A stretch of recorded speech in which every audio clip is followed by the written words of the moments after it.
A story of Michael's adventurous journey to his safe haven Statue of Liberty, so it goes. In Africa, boys are not simply born into manhood, they wrestle their way into it, blooded, scarred, and sharpened by fire. Manhood is not gifted, it is carved from sweat, pain, and the weight of responsibility too heavy for their young shoulders. Poor Michael understood this truth earlier than most. Born into the ashes of a broken environment, he was left with nothing to hold on to except his breath and his name. No gold spoon waited for him at birth, no rich uncle carried him on the shoulders of privilege, no blessing of inheritance poured on his head. His environment was a desert dry of opportunity, parched of hope, and soaked with the tears of the forgotten. But Michael had blood in his eyes. Where others saw nothing but dust, he saw a battlefield. Where others sat down defeated, he rose like a soldier sharpening his machete in silence. In the poverty of his background, he designed a safe haven in his head, a secret place of survival plans and dreams bigger than the horizon. It was there, in the furnace of his imagination, that Michael discovered what the elders always say: sometimes the gods hide their treasures in the lowest of grounds, waiting for the one brave enough to dig it out.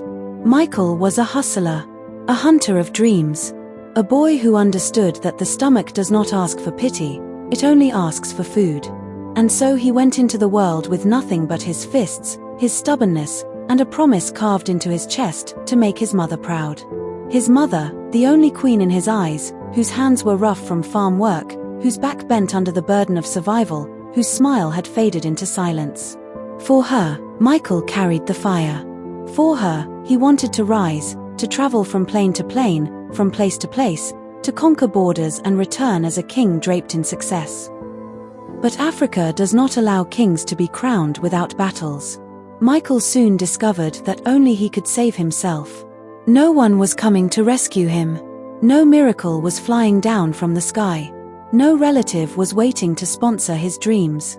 His kingdom, the life he wanted to build, was locked, and the only key was hidden inside his own blood, sweat, and determination. So he started to work. Every little hustle that came his way, he grabbed it like a lion pouncing on prey. Sometimes it was selling on the streets, sometimes it was running errands, sometimes it was jobs no man of pride would touch. But Michael was not working for today, he was building for tomorrow. And tomorrow was his kingdom. Yet, even kings on the path of destiny are not free from distractions. There was this thing called love. It came softly, like rain touching dry earth. It came with eyes that made his heart stumble, with a voice that reminded him of peace. Love whispered to him about home, about holding hands under the stars, about a future that was not only about money but about belonging. But Michael was torn. He knew dreams were jealous gods. Dreams demand all of you, and if you cheat on them with comfort, they abandon you in the middle of the river. Love was beautiful, but it was also a distraction, a soft voice pulling him away from the fire he needed to forge himself. Michael told himself, to achieve the crown, to rule the kingdom inside of me, I must put all distractions behind. And so he tightened his chest and walked forward. The gods were with him. He felt it in the way doors cracked open at the edge of despair, in the way survival kept finding him when hunger almost drowned him. But Michael knew the truth. The gods only walk with those who walk with themselves. He had to be the sacrificial lamb, carrying the load not only for himself but for his people. For his people. Because Michael's story was bigger than Michael. He was not just hustling for his own plate of food. He was hustling for a generation, for every boy in his village who thought poverty was destiny, for every girl who believed her beauty was her only ticket out, for every mother whose back was breaking under poverty's chains. Michael was carrying all of them in his chest like firewood on his back. The elders often say, the one chosen by the gods will never have a smooth path. Thorns will line his road, storms will test his spirit, but if he survives, he will be more than a man, he will be a legend. Michael understood this. He embraced the thorns. He welcomed the storms. At night, when others slept, he planned. In the day, when others complained, he hustled. But the journey of a king is long. Michael found himself tested not only by poverty but by betrayal. Friends who swore loyalty melted into shadows when hunger knocked. Relatives who laughed at his struggles reappeared only when they smelled the aroma of his small victories. Love, too, was not done with him. It returned in different faces, testing his resolve, offering him temporary comfort in exchange for long-term vision. And Michael, though tempted, kept his eyes sharp. Blood still burned in them. He whispered to himself, "I am not just a boy. I am a kingdom. And kingdoms are not built in haste." Day by day, he sharpened himself like iron. Every pain was a lesson. Every rejection was a stone added to his foundation. Every tear was water that nourished his roots. Slowly, he was becoming. Not yet the man he dreamed of, but no longer the boy who was left with nothing. The gods were watching. The ancestors were whispering. And Michael kept walking, carrying his cross, carrying his people, carrying his destiny. The world had not yet seen him roar, but deep inside, he knew the crown was waiting. Every kingdom begins with a whisper. Every king is first carried in the womb of destiny long before his feet touch the red soil of earth. I was not born with silver in my mouth or wealth in my pocket. I was born with a cross strapped to my back. The elders say, the gods do not crown a king without battles, for only through scars can a man earn the staff of office. This is my little world. This is my story. I came from the house of Mr. and Mrs. Innocent Felicia Nwatamalu of Isiugwu village. My father was a man of quiet strength, a farmer with calloused hands, a man who understood the weight of survival. My mother was from Idemiri, gentle, hardworking, and carrying in her womb a destiny she did not yet understand. Together, they gave life to 4 of us. Hugo, the firstborn, the first son, whose name carries the weight of beauty and neatness. Hugo, the eagle, the proud bird of Africa with white feathers. Then came Ada, the only daughter of the family, the princess with a heart of gold, a goddess in her own right, whose kindness spread like morning light. Then came me, the third child, the second son. The one marked as the sacrificial lamb. The one chosen by the ancestors to carry the family cross. The one hidden in the womb of destiny until the gods said, "Let us build a king for this kingdom. Let us see who has the qualifications.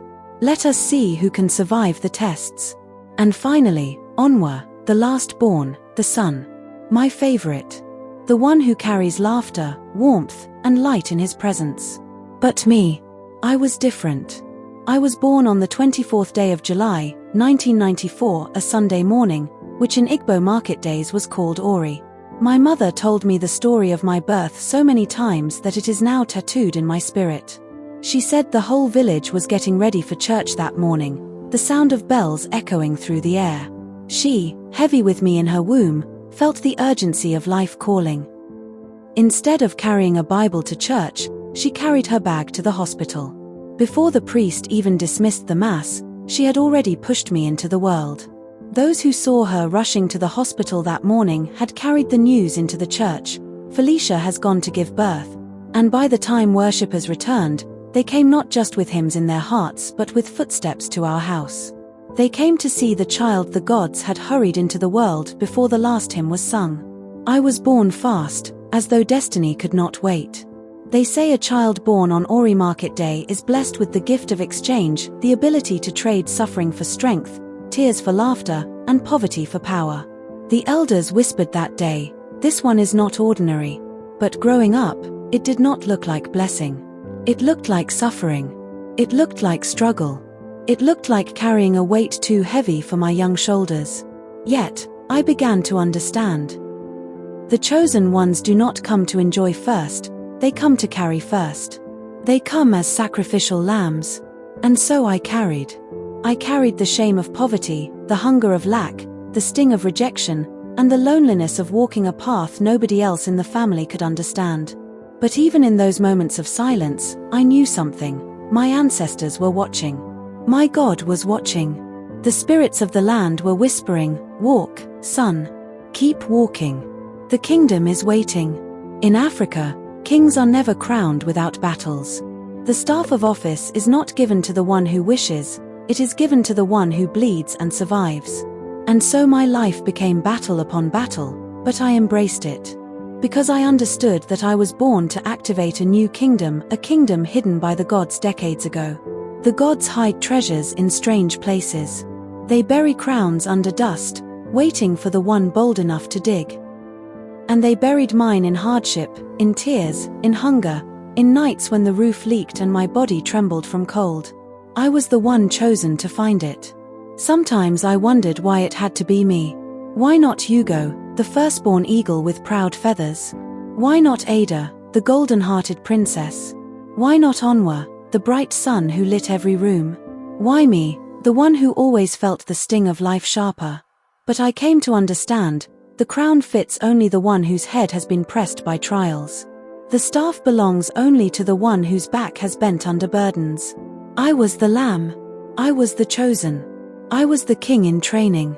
There were days when it felt like madness. I would sit under the palm trees, speaking to the air, speaking to the spirits, asking questions that only the wind seemed to answer. I would close my eyes and see visions of thrones, of kingdoms rising, of ancestors chanting war songs. Sometimes I thought it was my mind breaking from too much hunger. But now I know. It was my spirit aligning with my destiny. When I finally made peace with myself, when I forgave my pain, when I lifted my eyes to the sky and said to my God, "Here I am, use me," something shifted. I felt the embrace of my ancestors. I felt the approval of my Maker. The gods stood solidly behind me. Power began to flow.